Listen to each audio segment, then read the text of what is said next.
Friday. I know one of the reasons why they were trying to do that yesterday. Emiomo. I'll quickly explain that aspect to you guys because I always deal with you guys with the truth. And I'll come with my proof. Because I don't just talk. You know, right? As I got it's for me to speak my truth and allow you to believe or not believe it. And then I've always been saying this on my show. The fastest athlete in the world is the truth. No matter how sluggish you might think he's walking or running. Do you understand? And when you look at it, to have faced so many stuff. Oh, I need to quickly do something. I'm going on a musical break. I'll be going on a musical break.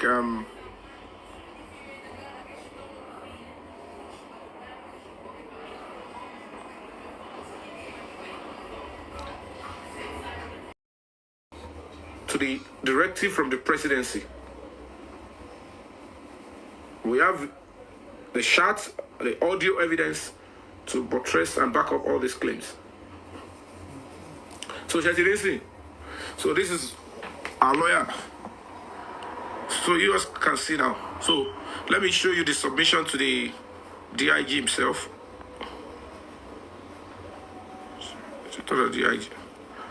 Okay, so this one is to the head of the FCID in Abuja. The same letter. So it was submitted to the Deputy Inspector General of Police too. So the complaints are there. This is not a petition without evidence. Petition with full evidence. Full evidence.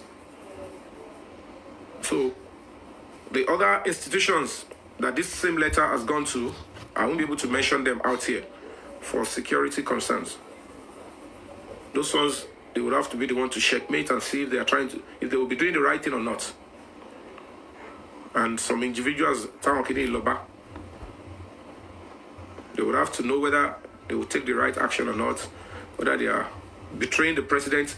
We're about to know very shortly.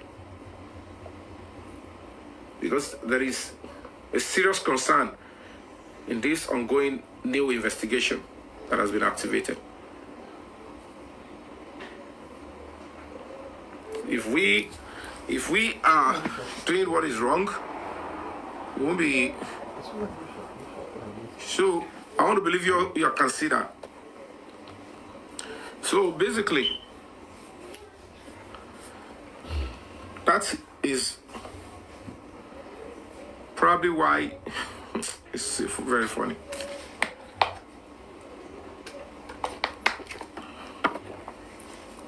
There is no way we're going to be doing this and working, and then we'll be hearing some people are overground, underground. They are doing also I respect and appreciate every support to get justice from anybody. Mr. Boss, Osun Bossman, welcome aboard. Afan.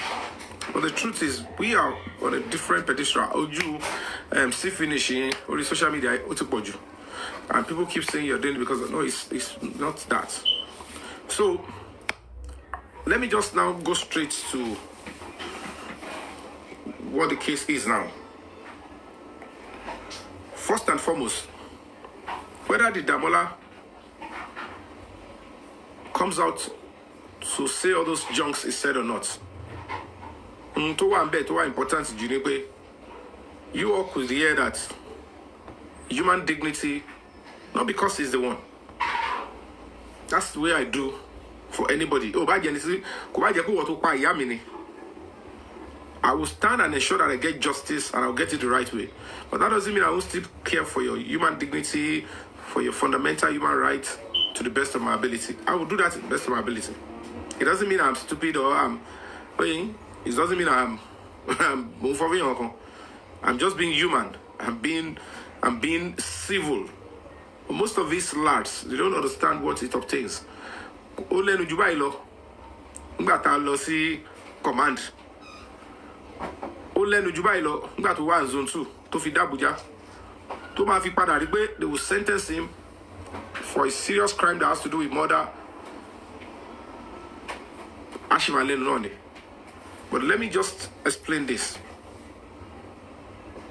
you all can now see clearly that on investigative based on the preliminary report of the FCID. Latari Kototi Shileku. All the investigation in Lagos.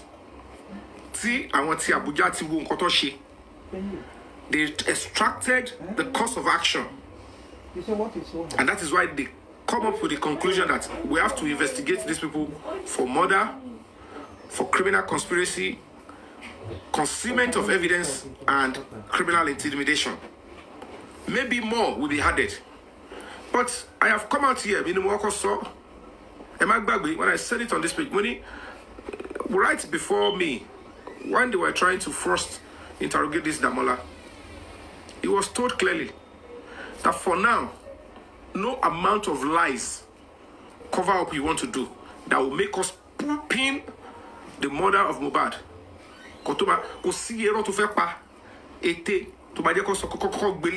Until something else is proven. So, man,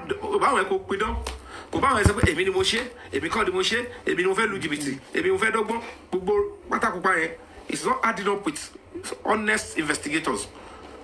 Only but I know certainly I will because if I say it, it's not going to be right. But early expect Untoba Sofolokpa eventually. He should come out and tell you guys. Or he should tell me, he should tell those people that are deceiving him. Only a fool will expect him to do that.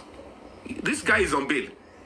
The question you all fail to ask is, number one, everything you have just said now, have you been absolved of not having a hand in Mohbad's death? She wanted arrest or to investigate. No, okay, you have a case to answer. It was told him for over 10 days, first and foremost. Almost 14 days or thereabouts. So because shouting for that. You can't be deceiving people. When you and your family know that even the bail you are,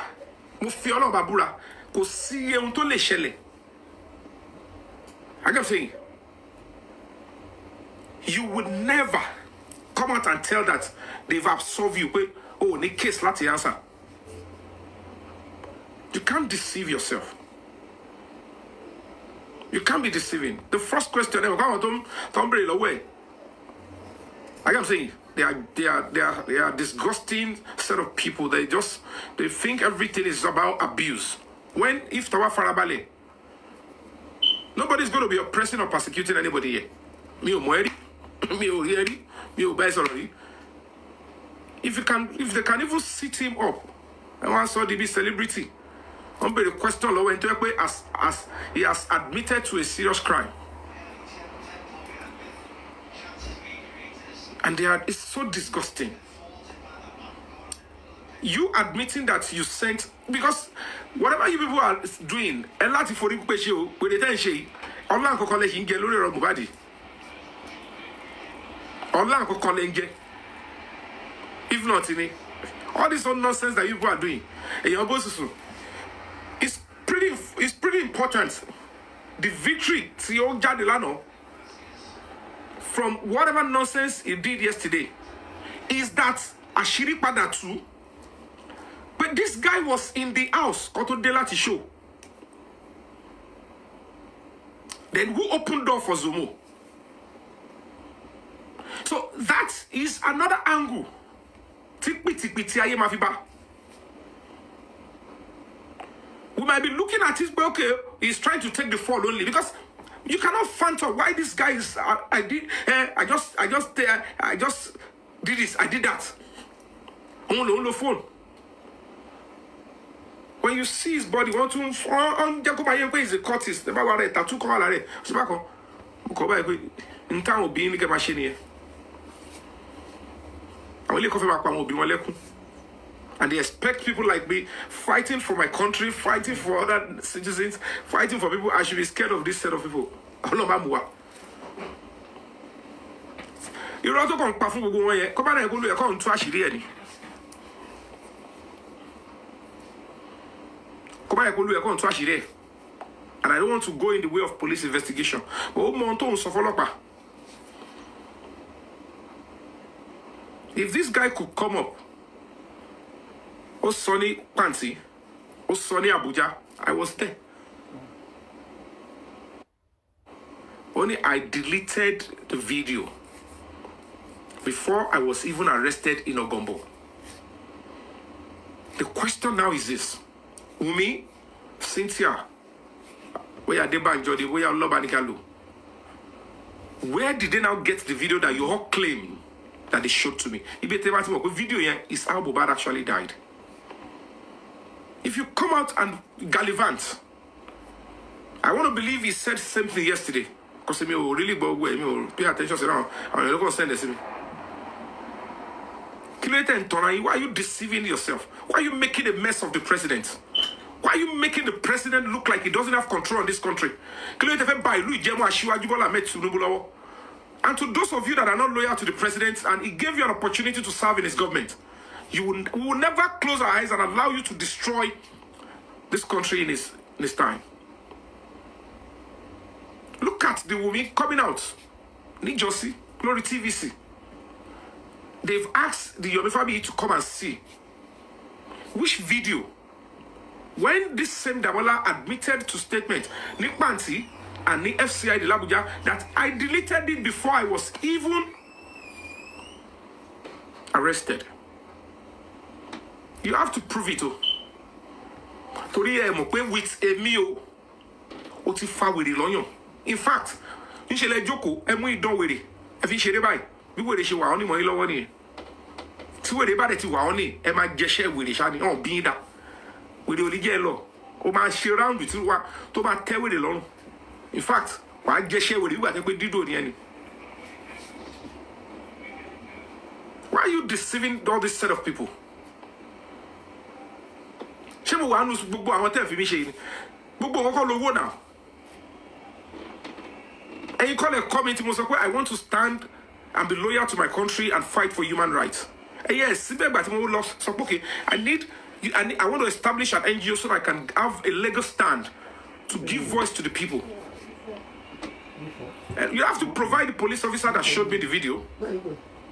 Because we're going to be starting another serious, we're going to be putting up a petition at a civil suit. You must show, you must tell me, you must provide the officer that showed me and how they showed me. And then your statement will be juxtaposed with that. Because the batin share what doti and to those of you that are thinking that justice for Mohbad is not, Mohbad is really justice it all. Fair accepting justice. This is a complex case. He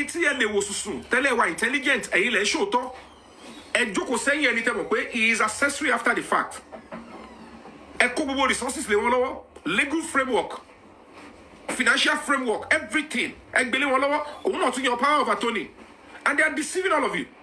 Is it not the same Baba that said, case Abuja? Baba, you put the social media, don't try with me. So maybe make sure I will go to border.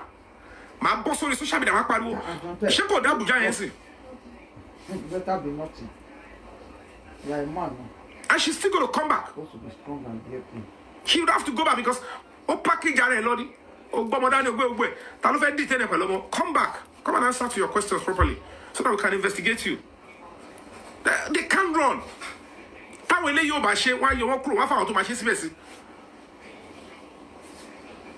What they don't even know is that probably these ones, they'll say grant them bail, let them go first. Then if other people will take over. Whatever it is, they don't even know what is going on.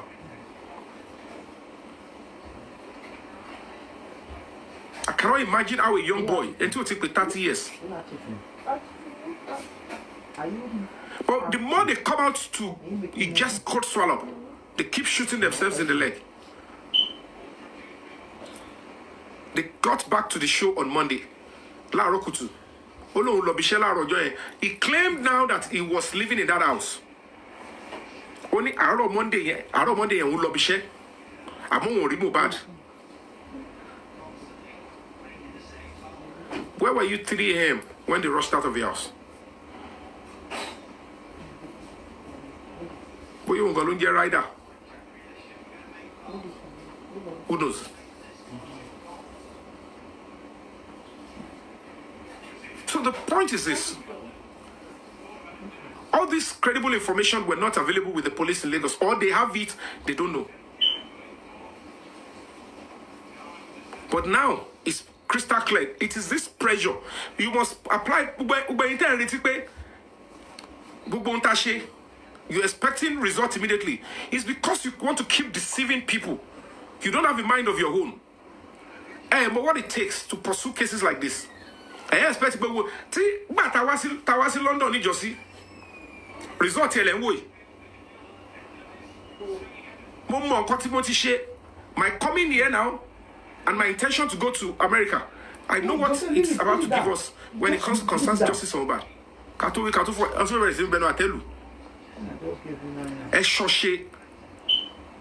Put your emotions and ego into check. This is not social media battle. This is a serious cause of justice. In your local, somebody's life was taken and it can never be recovered again. We don't want a repeat of that. Even to you. Don't talk about anymore. So it's crystal clear that somebody like that, from the preliminary investigation, in Toshiri Damola is a false person. Preliminary investigation. And don't forget that the key players, Yomi, Darosha, and Adura. Adura is not yet in custody. And it would be wrong. They should continue to hold maybe Damola, maybe Spending, maybe OG, maybe whatever it is. They should continue to hold them against until they are ready to go to court. I've explained that yesterday. It's too long. So this set of people will be deceiving you that granting them bail in a case that is active that they must conclude and prosecute. Can you come back to it? It's clear that he will still be charged at some point because he has not been absolved.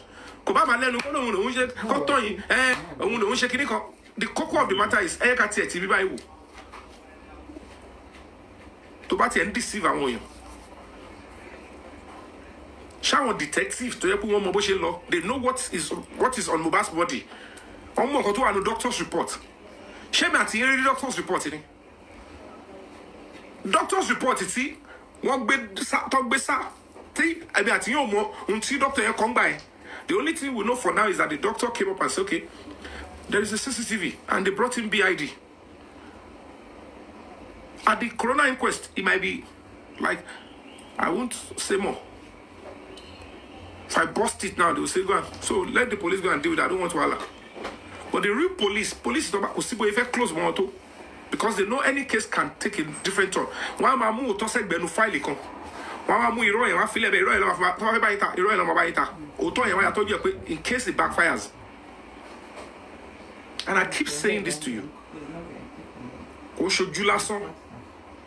They want to shield any. And I've been saying this to those that are backing this person. And whoever is equally responsible, they might have been useful to the campaign at some point, maybe in Lagos. But the truth of the matter is this country is bigger than everybody. It's bigger than anybody. That anybody supported the campaign, did this, it's not an excuse to destroy the government under Ashiwaju. Except you are going to be telling us, Ashiwaju is fully supporting that Mohbad should not get justice, and we're about to know. Because at that point, we'll take a different, we'll turn our back. I will not, I can't vote for that. God forbid. No matter, even if my father, I can't.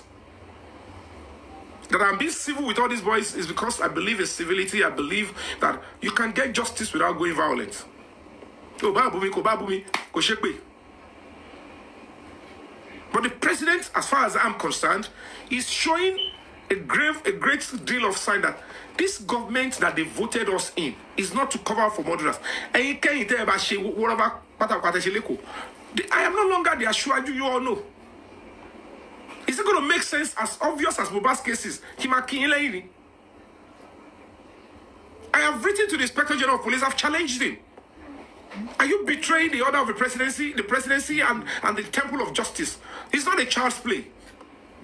But believe is about you can continue to gaslight yourself and make a mess of yourself. I am not in that league. This is the fight for the soul of this country. Because things got to stop as we speak now. Find them, I think is the most important thing is to run full forensic on Wumi, Adura, and maybe Darusha. Those are the key important persons. If this boy now comes out and see all this and then people start doing, he can't. The truth is, oh, one more talk. Àfi tó bá jẹ́ pé wọ́n fẹ́ gbé body aṣíwájú. Mo rí ọ̀tún wá sọ pé aṣíwájú gangan ló ní ká bá fún yín ní justice o. Aṣíwájú ń tàn ẹni o. Then I will know. But what I have seen, and let it be known, the case is already active. It is the instrument of governance. It's quite unfortunate when I want to trust, to believe they should give me some semblance of respect. They choose to be, going the other side. Believe presidency give order, but finance àwọn èèyàn lábẹ́ kọ́ lọ hijack order of the presidency kọ́ gbélé àwọn kan lórí. Àwọn case tẹ́lẹ̀ pursue. Tó lè believe pé owó ni gbogbo nǹkan.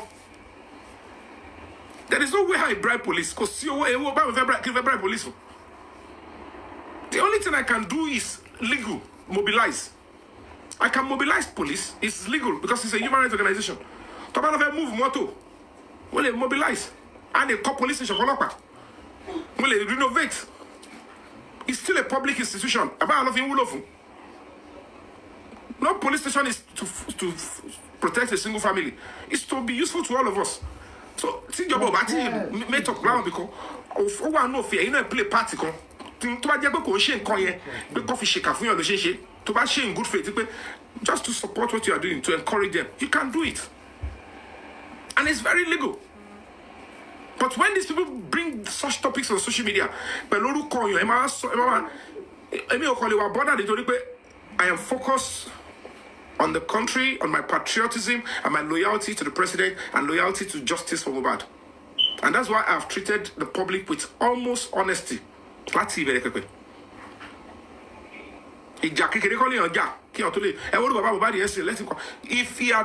the Baba can tell you, because the case Mohbad Labuja. She know me at listen, can I will go out to tell Baba because all my information Baba they will come and attack me. I will book here. One you're a crew. Biodun Lawa, on don't part off way. It's because it's the nonsense you guys are doing. It's the whole nonsense. So when they were planning all this stuff, don't go back Lanoe. Let me now show you guys. May I already make plans to come to United Kingdom and I'll go to United States of America. So I won't discuss what I'll be doing, but you guys will see very shortly. So I've already made my plan. And then on the 5th, let me just show you this first. It was sorry. I want to believe it's up.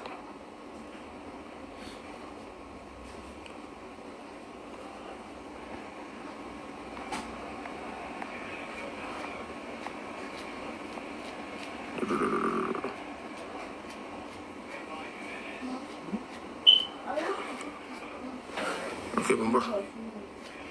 Let me do it this way. Let me play you. Let me play the music, then I'll come back and show you. I want to show you something. It's better you take it to swimming. It's easier. When you go to swimming, it will hold. But when you move it, when you go to swimming, your hand is very scattered. Then when you come back from swimming, you remove it and do more. Okay? I didn't need a butter castle. No, just swim like that with it. With water inside. Mm.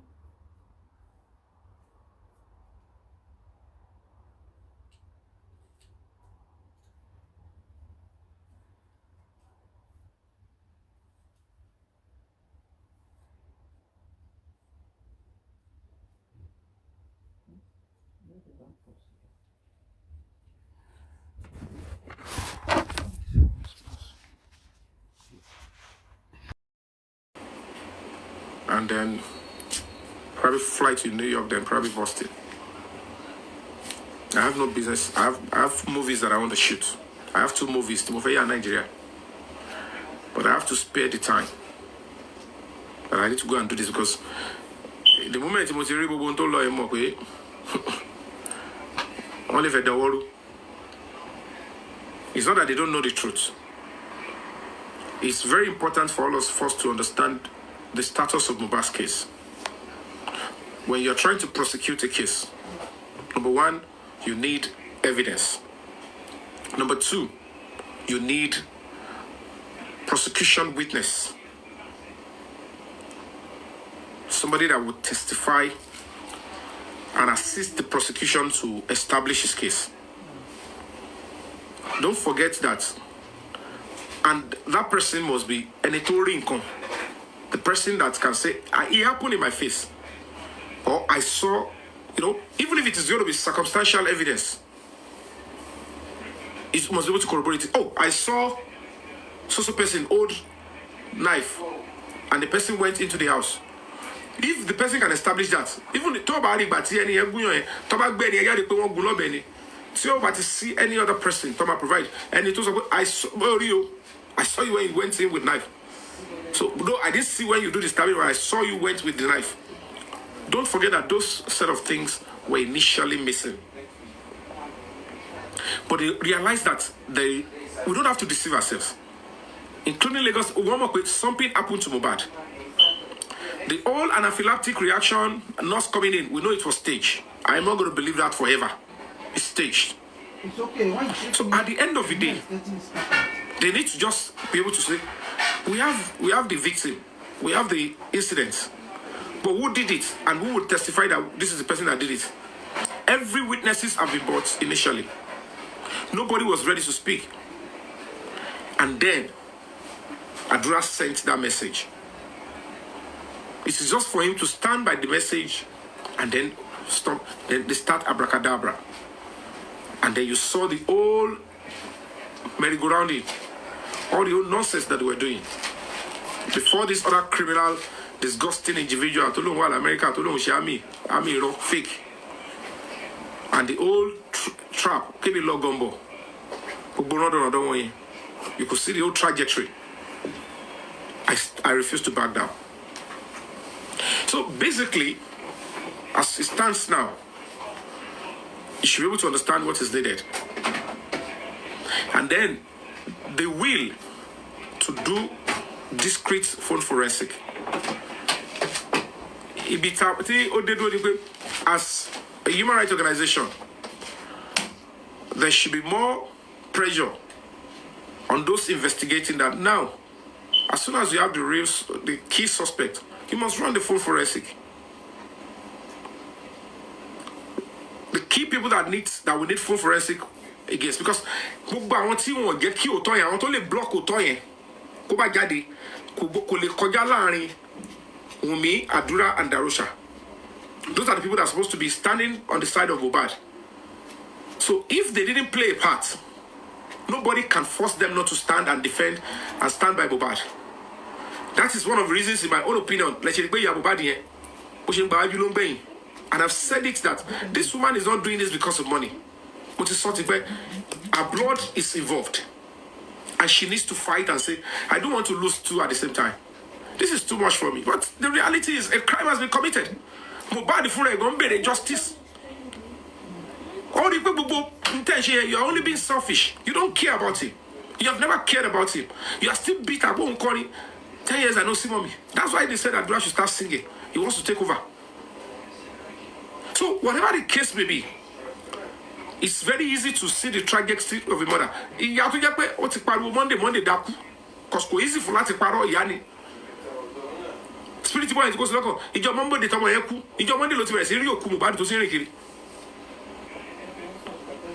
Suddenly they changed the narrative. They got maybe an actress, they were able to look connection, and they said, let's find a way to deceive the entire nation. They deceived the entire nation with the support of some rogue police officers. And that is why we have to fight and stand. But this is going to come with a cost. They keep coming for me.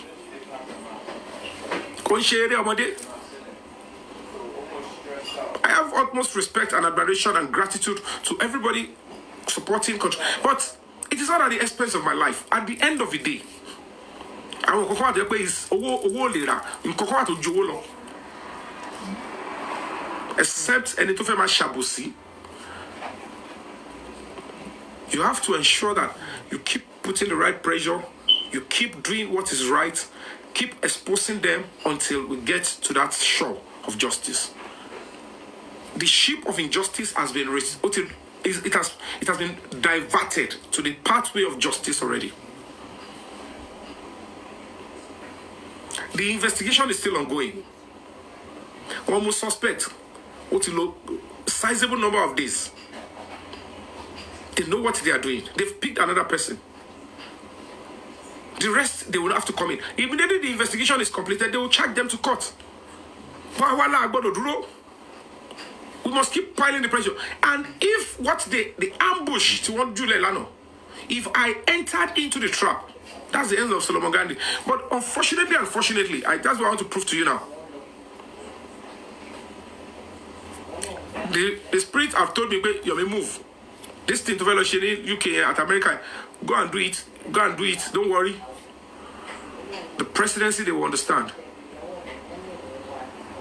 While I already activated that, maybe anybody saw, on the 5th, a police officer, where is the police officer? I don't know, because he didn't reveal his name. Over send invitation. We get my bonus, Alagbo. Come and see my own arrangement for ticket.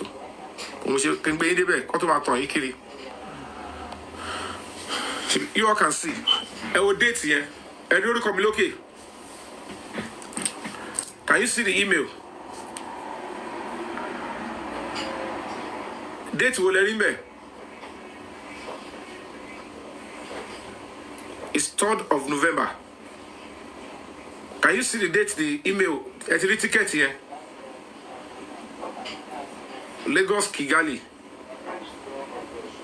Can you see Kigali to London? I don't know who resisted me.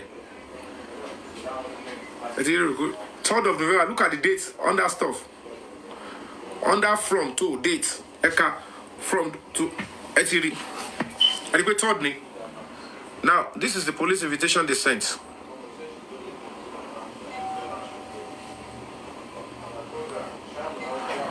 Can you see the date of the invitation they sent from Alagbo? Shall the date here?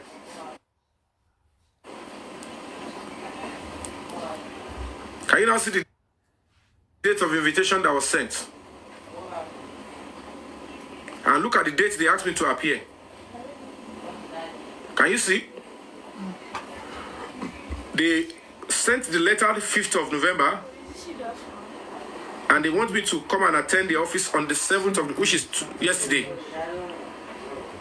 So they sent the letter on the 5th. But Mohbad's spirits had beckoned on me. Move.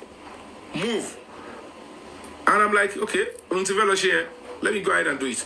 So that was why they set the whole stuff. That somebody will go to Abuja, this other guy will speak, and I will be in custody by that time. And I think that is why that disgusting individual also came up and said, the news is about to break. Somebody will be arrested. That was how they failed. I was already in the United Kingdom. So while the police officer was making an attempt, he was even telling me, come, you can see, to make it look like they mean well, come with your lawyer. So you actually think you are going there, they want to give you your right. So we go to plan, we go kidding you. Tomorrow di see you ba fi Abuja. On my grant any bail. About a oti lobe o. She gba to debe. She pe Yomi elo wa nu cell báyìí. And while I'm in that cell, they will do whatever they want to do. I want to wọlé wá lóru. If I put up the message, let me put up the message of that police officer. Kewa will contact those of me the way he was talking. The way he was yelling. I said, can you give me your name? Because I'm supposed to, at least, I pass information. Somebody cannot come and deliver a letter. I don't know you, you don't know me. You just say, take letter. From where? He said, just take. If you ask police officer, what is your name?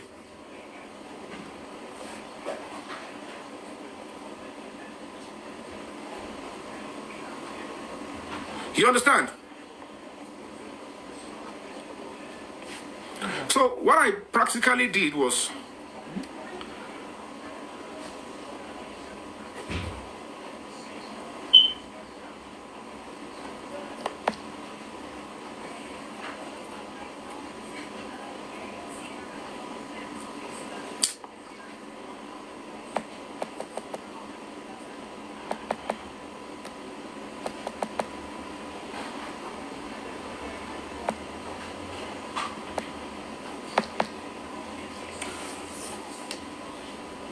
so this is what people do. That is why they've already staged all this thing for yesterday. Oko failing. Because don't forget, we are already fighting with the IPO. We've already written our petition against the IPO. So everything don't have fish and they can frustrate only package here. They can't dead the case. Emi wo gbe mo follow babura. Oh go o ti kọjá ogbo yẹn. Aye ko ko le ma tan lórí social media. Mo ba di tiri justice ti pẹ́. It's just for them to do the normal stuff. If this ones fail to do it, they will replace and people that will do it will come. Because the presidency and the president is bigger than all of these people. We have evidence to show that these people have, particularly this IP, have compromised. When I say we're going to be going to court against them, they thought you guys thought it's a joke. If I am not legal, I'm not to investigate the case for me. I won't say I would not. I'm going to sue. We will write to the Inspector General of Police. I won't say I'm going to be suing the IG himself. If my NGO is fake, if I am doing what is wrong, if I'm after money, I'm going to sue IG. But when you see people, because I am representing the public. You would give me an assignment. Even I volunteered to do it. Because you can buy Yomi a minimum volunteer. And I know it comes with a lot of sacrifice. In between, I have to be patriotic to my country.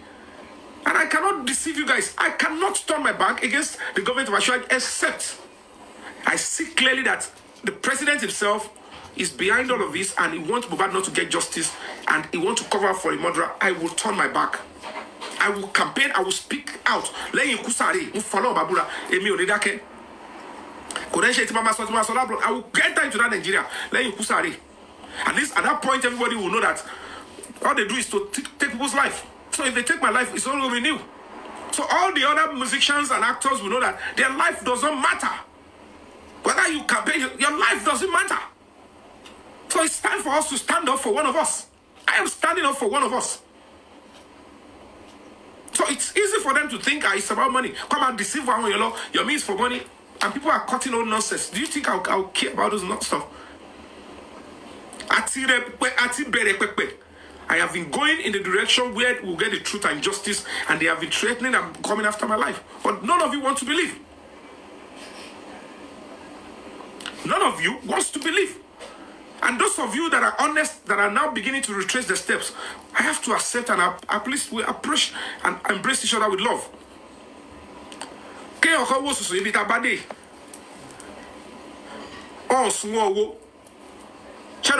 Justice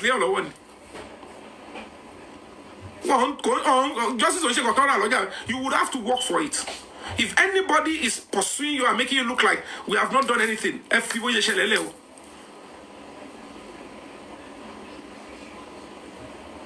it takes patience, experience, and ensuring that it is not delayed.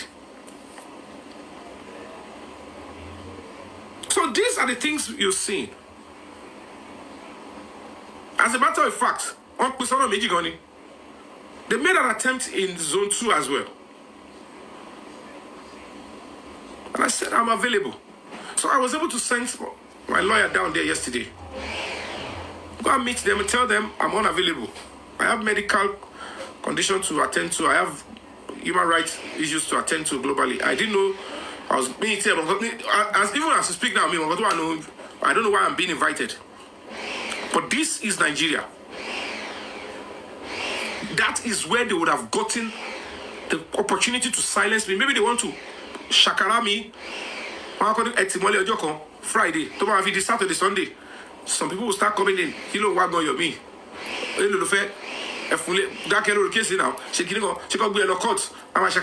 And because as at that time I might be there alone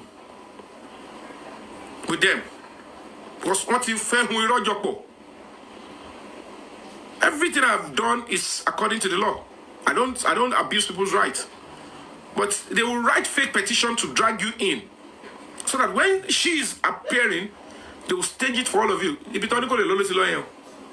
So last night he told high blood pressure, He told cardiac because even the Yabogon case attention, the ambush put on to baby your spirit mobile family.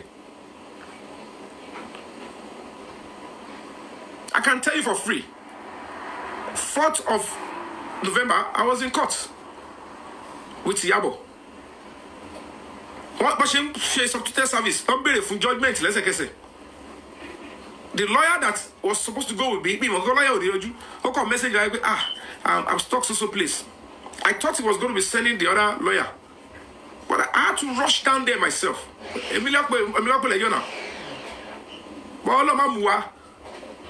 I can tell you all for free.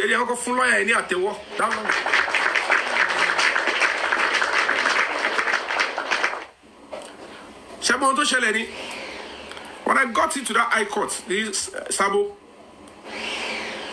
I thought I was going to meet my lawyer there. I have many lawyers I'm using.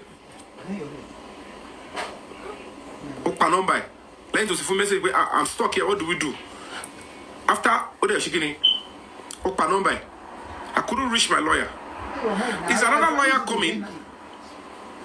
I have to know before I speak to the other team of lawyers that I have. I couldn't speak to him. My ways to walk. I rushed down to the court. All along was too late. By the time I got there, I entered into the courtroom. As a lawyer, I was standing. The judge looked at me. Look, our court clerk here. What do you say? Case our number 13 and 14. Number 1. Thank God. Court me, the lawyer me. Okay, what do I do? It was in trouble. God. Simbawa and B, I can't speak for myself in court. And I know certainly that because of this sitting, lawyer Yabo Maniko can't deliver judgment here because, but at least I'm there. Let me see if I can do something, but nothing I can do. I need a legal representation. Was he with the other lawyer? Are you around Sabo, Yaba, or something? Oh, yeah, no, I'm not even around. What happened? Where are you? Where is something about my I take some other level. Don't let me raise my own. It was in one cut my shot. Case Michigino. The karate kid. Then the lawyer stood up. Okay, Mr. Yomi. That karate boy. What's his I was supposed to be standing in the court. Don't worry, go and sit down there. Yes, Let me wait. My case, I'll take my case out. I should sit down. He doesn't know my case. He doesn't know what I've come to do. Well, hey, when you know, please, when you know, sit down. And the lawyers went out. So when he went out,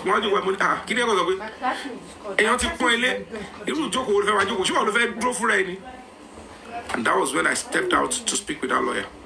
That's I have a serious case at hand. My lawyer is not available, and I don't know if he's coming. But can you? I'll pay you. Can you stand in for me because I don't want them to make that request. It will hurt me. Bye. Serve me letter. Only the court bailiff served recently. But they want to be just send I said, look, bye. I said, okay. Me, I was standing for you. Only my case is number 10. And luckily my own is number 13. Only so I would have been finished. I would have done with I was standing for you. Only I was standing for the lawyer. Only just do whatever you can. we need to respond to that stuff. Only I want a trial. I need to respond because to me, ó ti jẹ gbèsè. Gbogbo tó ti ṣe láti bẹ̀rẹ̀. Gbogbo bí tó ti lọ fẹ́ bully mi, tó máa bú mi, tó ti pè mí ní pedophile, tó ti pè mí ní rape apologist. She needs to pay for those crimes. And Spirit Mohbad ló jẹ́ kó gbé ẹjọ́ yẹn lọ bẹ̀. Just because I challenge Iyabo and Princess. So, ṣe jà fún ọmọ yìí kí wọ́n gbé Dàmọ́lá Adékọ́lá tó bá ọmọ sùn. Àti security lé wọn tó ń jẹ́ Òkèlè. You need to speak and advocate. Why are you not compelling the Lagos State government to do that? I am challenging both of you. You are the first aggressor. In the same matter. But luckily, because we're not going to be only responding to that, filing counter affidavit. We're going to be filing against that too. But we must trash this one. So I won't try her. I was there. So the judge realized that Yomi, wow, at least we'll know to because they are putting it in ADR, because alternative dispute resolution. The judge felt like because we won't try. But back judgment that Yomi should go and say sorry and should pay some money. You guys don't know the battles are facing. And they picked it up when the presidency was involved in this matter. Those are the things they were trying to do. We call it pin me down to macro the UK by. Don't deceive around. You can go to Lenu. One bossy comment section. DSS are looking for you. I read all of them. I just laugh. You guys, you don't know the battle one is facing. But mental health. Because what they thought they can do is a lossy comment section came up Pete While I was waiting, but to escape. I can tell you for free. So they were putting a lot of stuff. DSS are looking for you in Abuja. Kiniko are looking for you. I was waiting.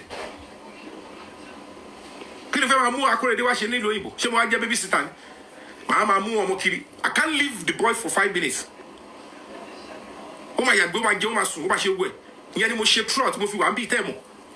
I have to be around the boy. Immediately I got the leeway that the case is already active in Abuja. No fund, no support.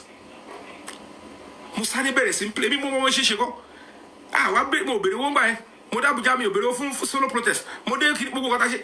E de bere sim shogo. I don't want to take any glory. Ngba to ye pa ti wo pe e je ka bere sim fi fund ye genia. Let's start, what you wo pe àwọn ton lo laarin won yen. Wọ́n ti won sarin deny the NGO fund. You won't be able to move. What you not building? What is your good, See, support the NGO and fund coalition, and it's the truth. So I have to look for fund elsewhere by playing games and doing so many. But boy, they are my money. Any game I play is meant for me. But I invested everything in this justice from what? Everybody, you could see what was given to me. Look at the game I played with Papa. I know a lot of, but because all the money goes in on movie, only justice from bad. So the case is active. But I want to arrest, Tofuni bail. The key persons, okay, they needed to prosecute for the murder of Mohbad. I want adjoining ones. They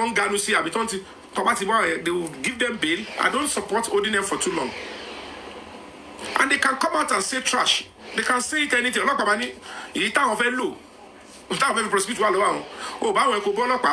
Kobu and petitioner, you can say whatever you want to say on social media to deceive your likes.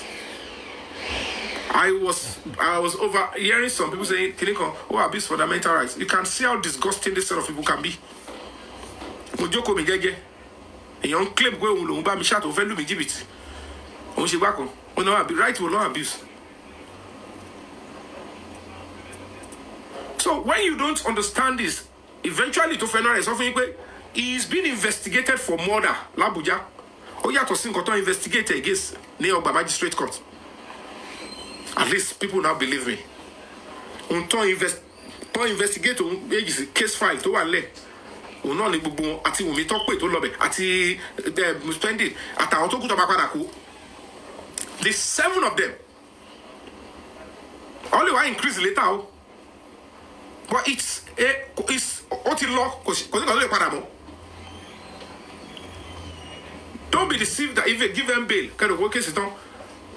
Or the way that's a contact, that is the way you be, because temporary on the freedom, temporary freedom, because eliminate will go over abuse process. If the condition is not to speak to the public, or somebody only part of the condition is not to speak to the public, only sort of mess up a condition. Bribe way out. Don't feel it or ignore. No problem. The moment when they finish with the other suspects and they are ready to go to court, Konwa nu ajale. Bitoro they do see on my daddy. Mamu daddy. You see the things you put inside the toilet. And then another thing, you wrote along pa. If you so get what? If you don't so that go normally I'm not supposed to respond to such nonsense. There is no way I've ever said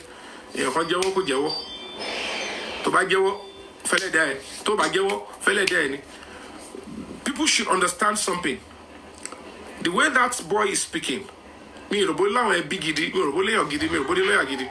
that you speak trash does not mean when you speak it to the judge, you can say anything to the judge. You have to convince the judge you are speaking the truth.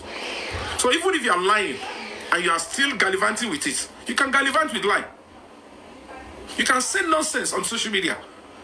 But when you face the judge, when you repeat the same nonsense, repeat the same nonsense, then the right punishment will be met with you. So when somebody is coming to say, I committed social crime, I deleted evidence, I did this, whether of Wembelo, bribe Abuja, President is in the as we speak now, when the case is going to be active, they will ask you, where is the 10 seconds video? Where is the 10 minutes video? Even the original things, if you're unable to provide it, then you will have to pay for it. And that is why he is already being investigated for concealment of evidence. Evidence of what? Evidence of a murder case. And this guy is deceiving our editor. Maybe they thought because they are seeing us this so close. All the people with social media, half-baked information, people that are arrogant with ignorance. Anytime I'm borrowing on you. I'm going to be appealing to those of you that are genuine justice seekers or are my friends. There are some platforms that if you go there, you're just going to be adding more to your own mental health. Don't go there and represent me. It's time for you to know that because they like you gossip too. These people will continue to deceive you and make a mess of your mental health. Don't go there. There are some platforms you don't go there. Not because you don't care about me, but because a lot of people that's where they all belong. Don't go there and say you want to engage them and my name is involved.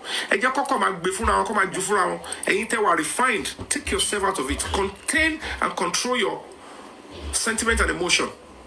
Because reality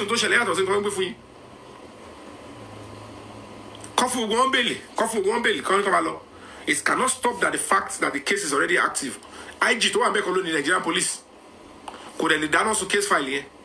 I want to pattern chasing. So you go to user company. See all about David today. What you want to case here?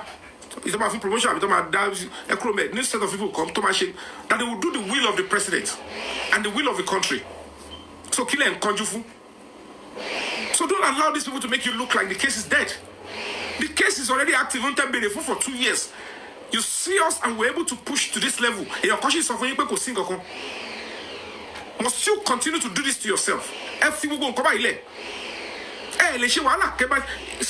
It's a gradual process. Because resolve millions of dollars profit. So you want it to resolve by just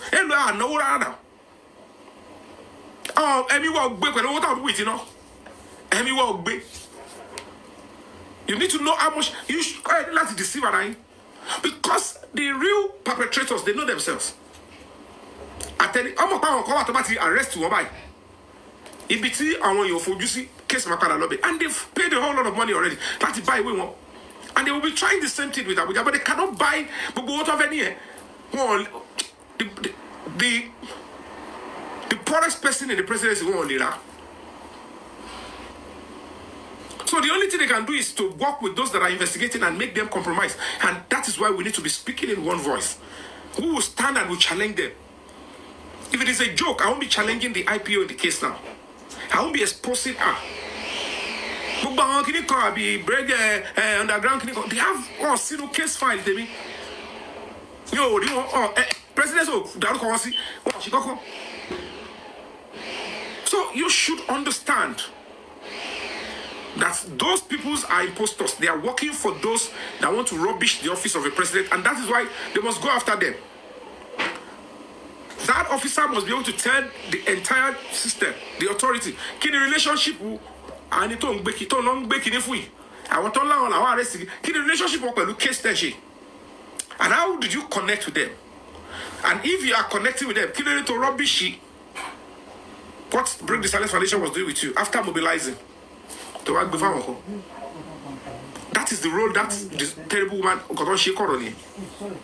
Tolly get 50 years, one of my girl 5 days, and they look for platforms and key people to deceive. Everything I've been saying from the beginning, this is truth.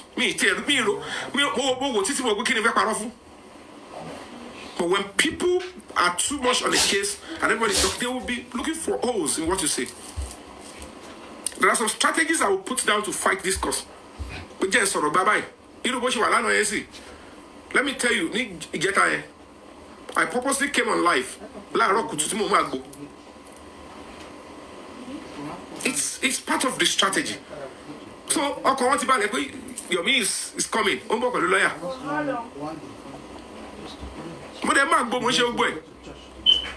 And I'm en route.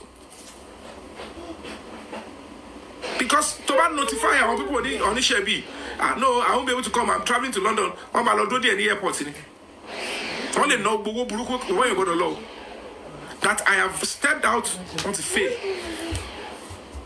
Because on the boy she don't me go suffer. Me go suffer. And to go disbelieve. Because see until one soton. Think that I big said it just see. I passed through Cotonou to UK and went to Nigeria. The same people don't suffer. People sing a conu, but I belong. In fact, she lost in Nigerian embassy. The UKB on low unity of a boy. The same set of people will stand up again and be telling you to sing a combat. Go check on you don't about low you call more. What I became about was Suzuki, came about a West of go make go someone come back. You today now because someone come back. Or you that you are losing. So you need to understand that there are some people. If people cannot let you people understand that this is a serious matter. Jessica. It's a serious matter. Ora Anuba Yami, I love and appreciate you. Thank you for all you do. So, am I tell you pull out tomorrow? Am I tell you pull out tomorrow? What come back to you? Because I want to see Ari Frijo, you're right. Because they thought that, okay, she be your me on competition one that low. Oh, no. Me on no. Oh, that. Me no. Oh, my brother will not call arrest you for me. The only thing I can do is to mobilize. Me can't go to the Fabiyi. Call arrest you. Call Lati Eleki. Call arrest you ni Ogba. Now. She be have written letter. You can't continue to deceive all yourselves. Majority of us, nobody want your so tax. And interfere with that kind of service from police. I tell you to everybody is honest to the country. Everybody is paying tax. Everybody is doing the right thing. Use my money. What do I pay? If you arrest now. So you can't continue to deceive people. You don't pay tax, you don't do anything. But our competition, even some petitions are fake. So police will now use the money to call a Gbemoto, call mobilizing, call a data on the phone, coffin track you, to get tani, to competition. Do you know how many fake petitions that are there that our condition up at the business center? Even police will be the one to say lie in that petition so that we can use it to shakara the suspect. So all these things, when people come on social media and start telling you, this is the way it should be. It's not a working country. Where they offer Nigeria law. You didn't play a part to make it work. And you're saying it's not a working, if it's a working country, if it's over there, no. You have to appreciate and speak the truth that this is the reality on ground. And most of these people that I'm having, they will always want to have problem with me because they are still seeing me as a puppet. You find people will donate, you support. But only level of, I remember most of these people that are supporting and donating, they want content, they want information. And most of this information that I'm saying, my affect, only it will put my life in danger. It could put the case in danger. But when you refuse to give them that information, the next thing they go back to is donation here, destroy.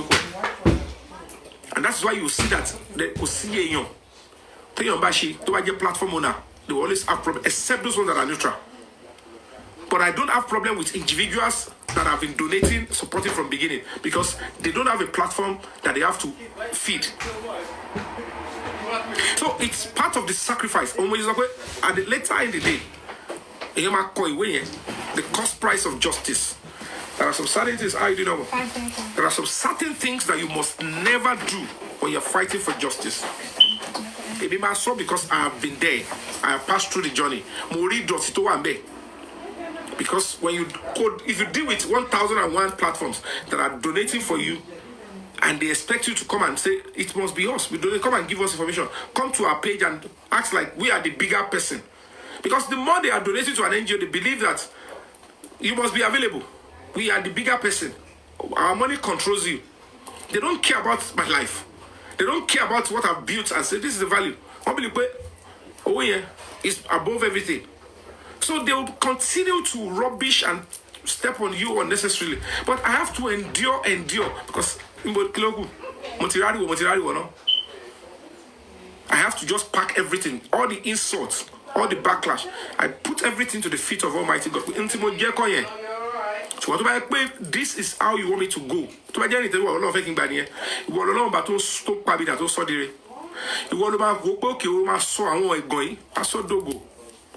But for people to think I'm fighting for glory, fighting for what? For what? For what? If I'm not loyal to the president, I won't write to the American president. I won't write to the British ambassador, US ambassador on the fact that they want to invade Nigeria with stuff. Because I have to be patriotic. And I have to show that I'm not just speaking when I say I'm standing and supporting this administration to succeed. What will I gain? But if he now involves himself, or people that are surrounding him, involve themselves in things that are for serious national security, to affect you, they shouldn't blame anybody. They did it, they bring it upon themselves. But I'm an adult and a member of the voting public. It is my duty to see and say I have to be loyal to my country, loyal to whoever is loyal to me.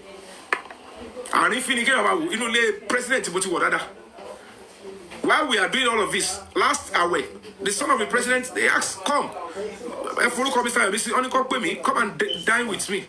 I was there to honor the son of the president. Me, because of Mommy Jokem's birthday,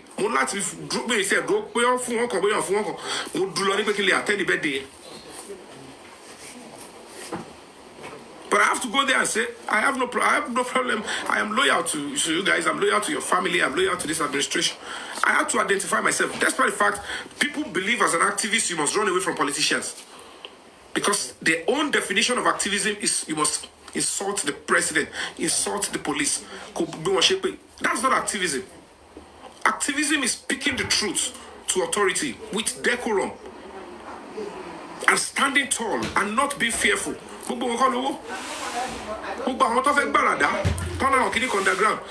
best thing they did was to go to that Abuja. London, lost through diplomatic route. Embassy, Nigeria, she solo protest, I'm recording later. Chat TB. Oh, chat. Because I have announced from London what did they say is coming? Boy, to lawyer, Kiriko Sami Kini, what you love for any information with the case you are. Then they started planning within themselves. Let's hijack the case from him. It's a public case, public case, but are you representing the public? In that particular place, the case here to represent the public in bed. She want more in bed. She will call you a directive presidency. And they sold the disgusting stuff. I want to say when they know certainly the president in such directive will cause NGO like direct. They will send directive to the IG. IG will now keep it in file. Come on, shit one low. Of his shit on shit. Only she repay. I want to move over your money. So after I share. Olórí ìlú òun lélẹ̀ èyí tó bá mú lọ sábùjá kó bọ́ta sọ pé kò ṣe kan tó ń rí ló case file yẹn ni so tẹ́mi ò bá tí ìlú jáde fi hàn yìí táwọn tí wọ́n arrest wá sọ fún nǹkan tó wà bẹ́ẹ̀ nìyẹn by now only 5 pieces na be after why you still saying Yomi is lying. How much? ṣé èmi tí kéèsì tí president fàṣẹ sí lórí màá máa jókòó káwọn kan jókòó sórí TikTok kó máa change the narrative màá máa fọ́. Catfish and bẹ́ẹ̀ni lè gbà tẹ́ bá sanwó bẹ́ẹ̀ni tó fún yín bẹ́ẹ̀ni ẹ̀ mọ nǹkan tó lọ. I'll give the money. They know what they want to drive. They know what they've achieved. When they are ready, catfish and tilapia. Then justice will start. How come this we and the case will can only me can only maybe the police officer they are get fast side of the two. To the FCID in the annex. And if they can do whatever nonsense they want to do, maybe they would have achieved it. But as God will have it, 3-4 days before then, can you take a move? And I've sent it to them. We go on the case, a lawyer. Go and show to them.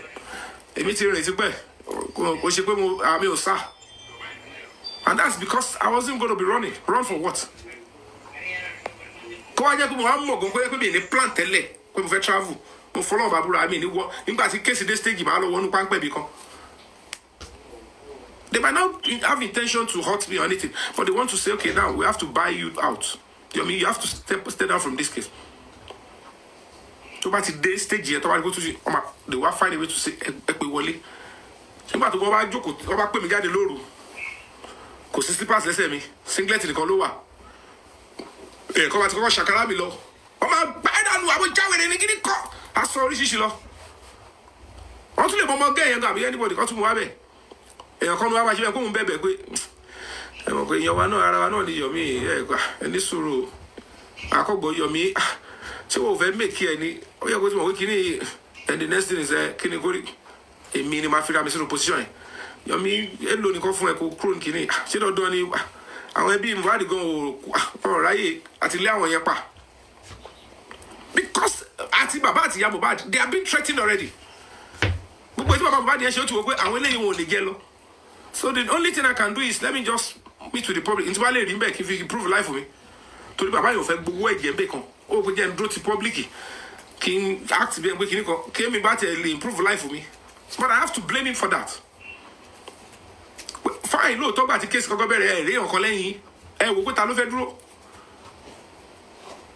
That's why it felt like I only yellow. That's why people think at this stage, justice will be bad. That's why they keep saying because some of Talufe would do a 1 year. I want Baby Gitan so one about to your man sorrow. The governor of Lagos State, okay, what's your opinion? We all know what is going on. I'm not to the case. I'm not back now. Tell me what I go about. What do they think this case is all about?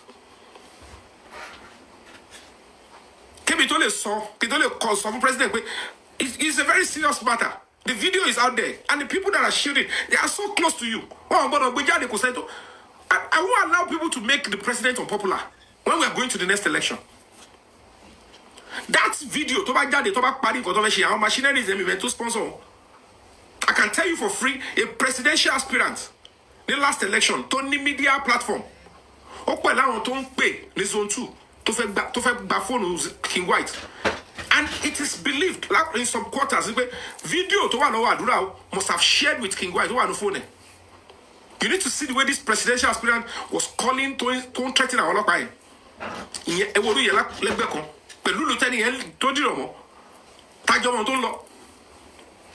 So I am putting my life on the line to stand firm and fight for to the president. Me, this is what his own Kishi cabinet should be fighting for. This is what they should be fighting for. And me will put life on the line. Because it is time for me to activate some certain diplomatic powers on this matter. Because if it's in Koba, it can't see everywhere.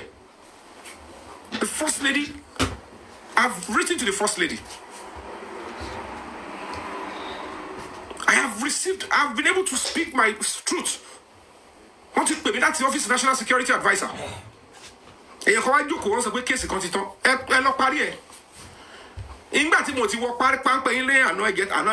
Let it fail. And we're going to be coming out hot.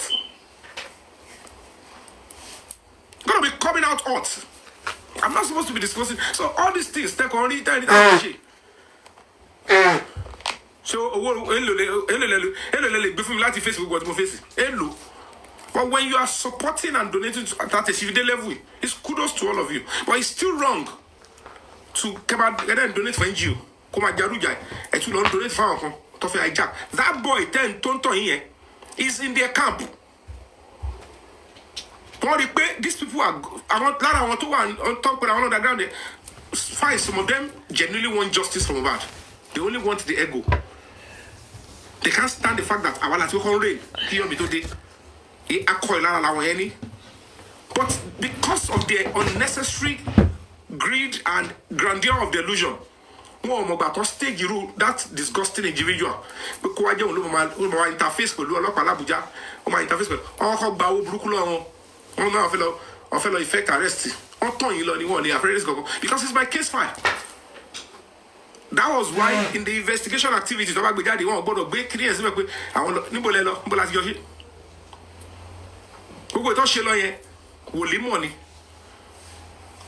The woman might be deceiving but it's because it's about money.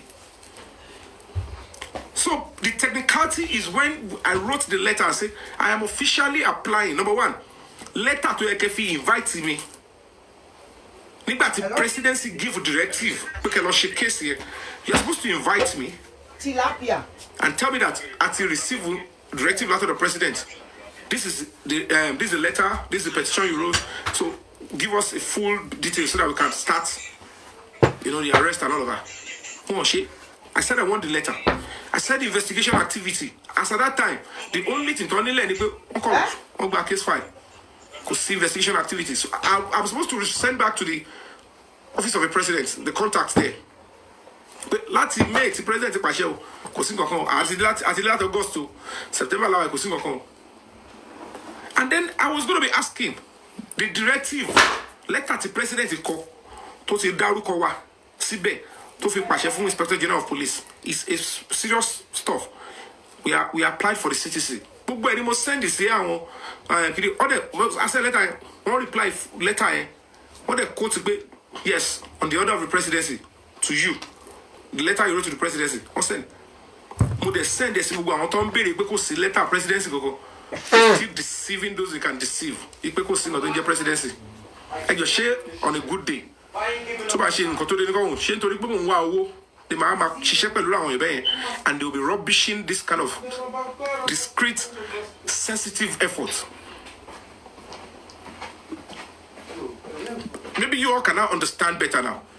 Because because of the too much pressure, you want to explain because people don't think faster like every other person. So you must take your time, explain in the language that people can understand. If you speak too much, normally am I supposed to even speak at all? I want to talk about whitewash. That's why you see that the other activists tell about only work because they won't stoop low to come and say, let me go and be doing TikTok with you guys. Because what about anything? But if you see a letter that's a bit my balosheni, we get to be a couple. Because Emil Nigberaga, you believe people do anybody law. So I can mix with people freely. Tell about in the Mila. torí mo pé mi ò ní disrespect any fan. Èmi tí mo ti build relationship for 20-something years. Gbórí kí fan kan sọ pé Yomi sọ tòun, Yomi ẹni gbéraga. Mo wá bá ìṣẹ̀yà bá yín ṣe justice sí Yomi ṣe wà ní gbéraga. Tẹ́ bá wo dáadáa rí pé tí àyè bá tẹ́ bá ní mi lára ti bá wà platform bó mo fẹ́ ṣeré pa. Me need láti pretend. My jáde tán, this is me. I'll play. I'm a sọ̀rọ̀ kó, I'm a sọ̀rọ̀ bọ̀ ṣe. Ẹ máa rí pé so Yomi wà so free by. But pẹ̀lú ẹ̀ náà, some people will still deceive you and say, this Yomi is proud. This Yomi is this. Even when they did something terrible to me, I forgive immediately and I move on. On a good day, ṣé Kàrímọ́ ẹ̀ ló yẹ kí n ṣe bá sọ̀rọ̀ rárá ni. Nígbà tó kọ́ ní ìjọsìn tí mo sọ̀rọ̀ tó sọ̀rọ̀ pa kiri kan DNA tí mo dé, mo ti wà TikTok rárá mi tiẹ̀ mọ̀ ọ́ tó ṣẹlẹ̀ ńgbà yẹn. Kò sí ohun tí ò sọ tó ń gbà yẹn. When she apologized, I moved on. Kò lè sọ pé bàbá yẹn sọ̀rọ̀ one on one. Lẹ́yìn o pé mo sọ̀rọ̀ sóhun disrespectfully. Àbí mo sọ̀rọ̀ pẹ̀lú gbéraga. In fact, òun ló máa tún máa convince pé Mr. Yomi ṣe rí pé Kàrímọ́ ṣe onídọ̀tí, Kàrímọ́ ṣe onígbéraga. Mo ní social media is a different ball game. Ẹ là ń lò fúnra wa, ẹ ni mò ń lò fún. Mi ò insult ẹ, mi ò ṣe kankan. I speak my truth, I convince as much as I can. And I was moving, I achieved results. People don't know how these things operate. Mo wà mí ìsìn kí wọ́n wá ẹ̀sẹ̀ pé kéèsì wo ló tán? Kéèsì tó ti activate l'Abuja. Only probably 4 or 5 people ló wà ńbẹ̀. If they don't do it well, they find a way to say another people should do it. Because this case is about the country, not those people tó kọ́ Andy ẹnìkan. So I've done absolutely no wrong, but they wanted to lure me to that place. Only wow, excuse the rock on Simeji. But he come undeceive once away and DPP. I'm kilo come. Ṣé mi bá mi obstruct. Èmi go to collect as DPP pé ẹ má share anything. Ẹ má fún baba baba ní fiato Sanshitu. Wait for the final investigation of the police in Abuja. If it was the same case, don't be spending law. I won't be advising them. They would have right and say, President, Mr. President, remove your hand from that case. We have already charged. I can't deceive and I want to. So, I want to see Kilo Kalagbo, Kilo Condi, Kalagbo. I should the Lagos State Police now. But what they want to do is they want to abuse power. We want to rig or conscience because as we speak now, we are already fighting with the IPO, and IPO know the case they are being deceived. So they thought, you know what, Beshima finish Yomi, Bagbara low way. The Basi Bagbara low Yomi, case he might die. Although they get Bagbara. So I shiri the most of here clearly, and that's the truth. So Mohbad already autistic, bros. You tell she you can move with me. Me tell when you come and invite me. One tip plan come and invite me, guy. So they should not deceive you. But you make a Jakpa. It's share justice in the Bimbalo. Meaning more anything to actually in the UK you're justice for bad law. Me in anything in America you're justice for bad law. And that's the honest truth. If it's me is in Nigeria. If I come to UK, go America, go Canada, it's just to relate with the fans and joke. So stop allowing people to change the narrative for you. Trust in the process that is in the front line, physically fighting on this cause. Not everything you'll be looking again. We do the barrel and joke she platform. Pause. When they are isolating some statements, because I might say something now, if you divert one by, and this is why I want to move. Allow for the end game. To any intelligent person out there, there is somebody called end game. That is what you should look out for. Not every day talk. No, end game. If you're a professional, you understand what that means by now. Mohbad is about to get justice. Emma Fianui, Emma Fianui, that's the case. Emma Fianui, that's this country.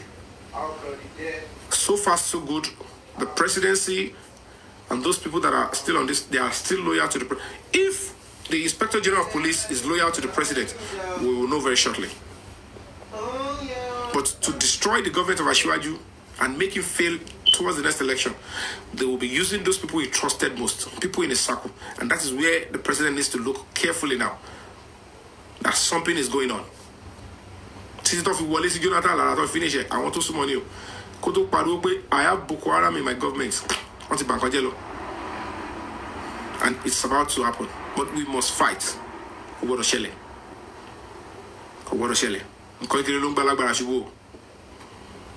Ashiwaju is a very powerful person.